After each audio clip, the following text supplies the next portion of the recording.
नमो बुद्धाय जय भीम विचार मंच आयोजित हिंदी धम्म ग्रंथ पठन मालिका में मैं प्रणाली काटे आप सभी का स्वागत करती हूँ। भगवान बुद्ध और उनका धम्म। भगवान बुद्ध ने कभी किसी को मुक्त करने का आश्वासन नहीं दिया। उन्होंने कहा कि वे मार्गदाता है, मोक्षदाता नहीं। बहुत से धर्म इस्लामी धर्म माने जाते हैं। भगवान बुद्ध का धम्म इस्लामी धर्म नहीं। कोई धर्म इस्लामी धर्म इसीलिए कहलाता है कि वह भगवान का संदेश व पैगाम समझा जाता है ताकि वे अपने रचयिता की पूजा करें कि वह उनकी आत्माओं को मुक्त करे। अक्सर यह पैगाम किसी चुने हुए व्यक्ति के द्वारा प्राप्त माना जाता है जो पैगाम्बर कहलाता है, जिसे यह पैगाम प्राप्त होता है और जो फिर उस पैगाम को लोगों तक पहुंचाता है। यह पैगंबर का काम है कि जो उसके धर्म पर ईमान लाने वाले लोग हो उनके लिए मोक्ष लाभ निश्चित कर दे। जो धर्म पर ईमान लाते हैं उनकी मुक्ति का मतलब है उनकी रूहों की निजात, ताकि वे अब दोजख में न जा सके। लेकिन उसके लिए शर्त है कि उन्हें खुदा के हुक्मों की तामील करनी होगी और यह स्वीकार करना होगा कि पैगंबर खुदा का पैगंबर है। बुद्ध ने कभी भी अपने को खुदा का पैगंबर होने का दावा नहीं किया। यदि कभी किसी ने ऐसा समझा तो भगवान बुद्ध ने उसका खंडन किया। इससे भी बड़ी महत्वपूर्ण बात यह है कि भगवान बुद्ध का धम्म एक आविष्कार, डिस्कवरी है, एक खोज है। इसलिए ऐसे किसी धर्म से जो इस्लामी कहता है इसका भेद पूरी तरह स्पष्ट हो जाना चाहिए। भगवान बुद्ध का धम्म इन अर्थों में एक आविष्कार है या एक खोज है, क्योंकि यह पृथ्वी पर जो मानवीय जीवन है उसके गंभीर अध्ययन का परिणाम है और जिन स्वाभाविक प्रवृत्तियों इंस्टिंक्ट को लेकर आदमी ने जन्म ग्रहण किया है उन्हें पूरी तरह समझ लेने का परिणाम है, और साथ ही उन प्रवृत्तियों को भी जिन्हें आदमी के इतिहास ने जन्म दिया है और जो अब उसके विनाश की कारण बनी रही है। सभी पैगंबरों ने मुक्तिदाता होने का दावा किया है। भगवान बुद्ध ही एक ऐसे महापुरुष हुए हैं जिन्होंने इस प्रकार का कोई दावा नहीं किया। उन्होंने मोक्षदाता को मार्गदाता से सर्वदा पृथक रखा है। एक तो मोक्ष देने वाला, दूसरा केवल उसका मार्ग बता देने वाला। भगवान बुद्ध केवल मार्गदाता थे। अपनी मुक्ति के लिए हर किसी को स्वयं अपने आप ही प्रयास करना होता है। उन्होंने इस एक सुत्त में ब्राह्मण मोगलायन को यह बात सर्वथा स्पष्ट कर दी थी। एक बार भगवान बुद्ध श्रावस्ती में मिगार माता के प्रासाद पूर्वारात में ठहरे हुए थे। उस समय ब्राह्मण मोगलान गणक तथागत के पास आया और कुशल क्षेम पूछकर एक और बैठ गया। इस प्रकार बैठकर ब्राह्मण मोगलान गणक ने तथागत से कहा, श्रमण गौतम, जिस प्रकार किसी भी आदमी को इस प्रासाद का परिचय क्रमशः प्राप्त होता है, एक क्रम के अनुसार एक के बाद दूसरा, यहाँ तक कि आदमी ऊपर की अंतिम सीढ़ी तक पहुँचता है, इसी प्रकार हम ब्राह्मणों का शिक्षा क्रम भी क्रमिक है, क्रमशः है, अर्थात हमारे वेदों के अध्ययन में। श्रमण गौतम जैसे धनुर्विद्या में, उसी प्रकार हम ब्राह्मणों में शिक्षा क्रम क्रमिक है, क्रमश है, जैसे गणना में। जब हम विद्यार्थी को लेते हैं तो हम उसे गणना सिखाते हैं। 1 1, 2 दूनी 4, 3 तिया 9, 4 चौके 16 और इसी प्रकार 100 तक। अब श्रमण गौतम, क्या आपके लिए भी यह संभव है कि आप ऐसे भी शिक्षण क्रम का परिचय दे सके जो क्रमिक हो, जो क्रमशः हो और जिसके अनुसार आपके अनुयायी शिक्षा ग्रहण करते हो? ब्राह्मण यह ऐसा ही है। ब्राह्मण एक चतुर अश्व शिक्षक को ही लो, वह एक श्रेष्ठ बछड़े को हाथ में लेता है।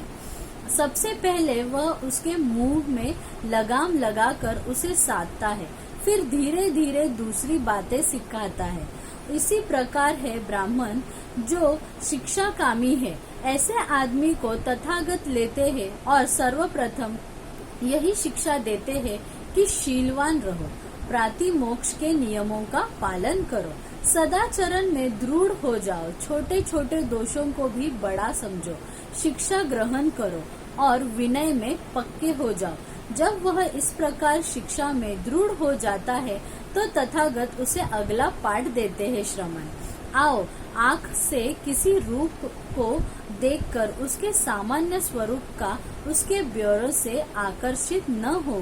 उस प्रवृत्ति पर काबू रखो जो तृष्णा का परिणाम है, जो असंयम होकर चक्षु इंद्रिय से रूप देखने से उत्पन्न होती है। ये कुप्रवृत्तियाँ, ये चित्त की अकुशल अवस्थाएं आदमी पर बाढ़ की तरह काबू पा लेती है। चक्षु इंद्रियों को संयत रखो, चक्षु इंद्रियों को काबू में रखो और इसी प्रकार दूसरी इंद्रियों के विषय में भी सावधान रहो। जब तुम कान से कोई शब्द सुनो या नाक से कोई गंध सूंघो या जिह्वा से कोई चीज चखो या शरीर से किसी का स्पर्श करो और जब तुम्हारे मन में तत्संबंधी संज्ञा पैदा हो तो उस वस्तु के सामान्य स्वरूप अथवा उसके ब्योरों से आकर्षित मत हो। जो ही वह उसका पूर्ण अभ्यास कर लेता है तो तथागत उसे अगला पाठ देते हैं। श्रमण, आओ, भोजन के विषय में मात्रज्ञ हो, न खेल के लिए, न मद के लिए, न शरीर को सजाने के लिए, बल्कि जब तक इस शरीर की स्थिति है तब तक इसे स्थिर बनाए रखने, विहिंसा से बचे रहने के लिए तथा श्रेष्ठ जीवन व्यतीत करने के लिए ही भोजन ग्रहण करो। भोजन ग्रहण करते समय मन में यह विचार रहना चाहिए कि मैं पहले ही वेदना का नाश कर रहा हूँ, नई वेदना नहीं उत्पन्न होने दे रहा हूँ। मेरे जीवन यात्रा निर्दोष होगी और सुखपूर्ण होगी। ब्राह्मण जब वह भोजन के विषय में संयत हो जाता है तब तथागत उसे अगला पाठ पढ़ाते हैं। श्रमण, आओ, जागरूकता सती का अभ्यास करो। दिन के समय चलते हुए व बैठे बैठे अपने चित्त को चित्त मलों से परिशुद्ध करो। रात के पहले प्रहर में भी चलते फिरते रहकर व एक जगह बैठकर ऐसा ही करो। रात के दूसरे प्रहर में सिंह शैया से दाहिनी करवट लेट जाकर एक पैर को दूसरे पांव पर रखते हुए जागरूकता तथा सम्यक जानकारी से युक्त अप्रमादर रात के तीसरे प्रहर में जागकर चलते हुए व बैठे बैठे अपने चित्त को चित्त मलों से परिशुद्ध करो। और ब्राह्मण जब वह जागरूकता का अभ्यासी हो जाता है तो तथागत उसे अगला पाठ देते हैं। श्रमण, आओ, जागरूकता और स्मृति सम्यक जानकारी से युक्त हो। आगे चलते हुए या पीछे हटते हुए अपने आप को संयत रखो। आगे देखते हुए, पीछे देखते हुए, झुकते हुए, शिथिल होते हुए, चीवर धारण करते हुए, पात्र चीवर ले जाते हुए, खाते हुए, चबाते हुए, चखते हुए, सोच जाते हुए, चलते हुए, खड़े होते हुए, बैठते हुए, लेटते हुए, सोते हुए, जागते हुए, बोलते हुए या मौन रहते हुए स्मृति सम्यक जानकारी से युक्त हो। ब्राह्मण जब वह आत्म संयमी हो जाता है तब तथागत उसे अगली शिक्षा देते हैं। श्रमण, आओ, किसी एकांत स्थान को खोजो, चाहे वन हो, चाहे किसी वृक्ष की छाया हो, चाहे कोई पर्वत हो, चाहे किसी पर्वत की गुम्फा हो, चाहे शमशान भूमि हो, चाहे वन गुल्म हो, चाहे खुला आकाश हो और चाहे कोई पुआल का ढेर हो। और वह वैसा करता है तब वह भोजनांतर पालती लगाकर बैठता है और शरीर को सीधा रख चारों ध्यानों का अभ्यास करता है। ब्राह्मण जो अभी शेक्ष है, जो अभी अशेक्ष नहीं हुए हैं, जो अभी अशेक्ष होने के लिए प्रयत्नशील है, उनके लिए मेरा यही शिक्षा क्रम है।